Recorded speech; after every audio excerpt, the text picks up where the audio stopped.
হঠাৎ দেখা।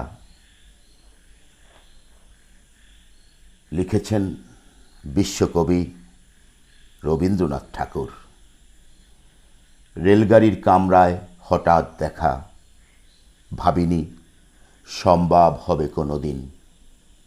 আগে ওকে বারবার দেখেছি, লাল রঙের শাড়িতে ডালিম ফুলের মতো রাঙ্গা।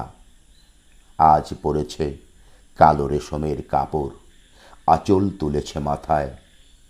দোলন চাপার মতো চিকন গোর মুখখানি ঘিরে মনে হলো কালো রঙে একটা গভীর দূরত্ব ঘনিয়ে নিয়েছে নিজের চারিদিকে। যে দূরত্ব শস্যক্ষেতের শেষ সীমানায় শালবনে নীলাঞ্জনে। থমকে গেল আমার সমস্ত মনটা, চেনা লোককে দেখলেম অচেনার গাম্ভীর্যে।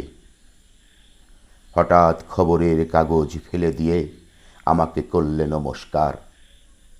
সমাজবিধির পথ গেল খুলে, আলাপ করলেম শুরু। কেমন আছো, কেমন চলছে সংসার ইত্যাদি। সে রইল জানালার বাইরের দিকে চেয়ে, যেন কাছের দিনের ছোঁয়াশ পার হওয়া চাহনিতে। দিলে অত্যন্ত ছোট দু একটা জবাব, কোনোটা বা দিলেই না। বুঝিয়ে দিলে হাতের অস্থিরতায় কেন এসব কথা। এর চেয়ে অনেক ভালো চুপ করে থাকা। আমি ছিলাম অন্য বেঞ্চিতে ওর সাথীদের সঙ্গে।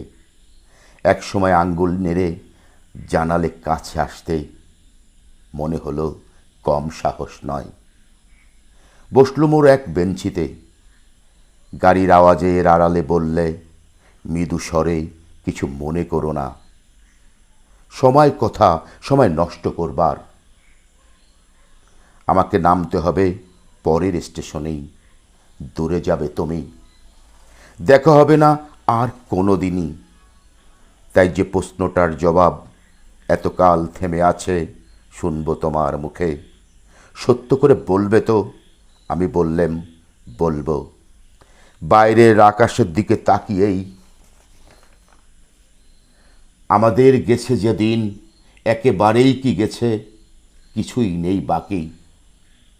একটুকু রইলেম চুপ করে, তারপর বললেম রাতের সব তারাই আছে দিনের আলোর গভীরে। খটকা লাগলো, কি জানি বানিয়ে বললাম নাকি। ও বললে থাক এসব, এখন যাও ওদিকে। সবাই নেমে গেল পরের স্টেশনে, আমি চললাম একা।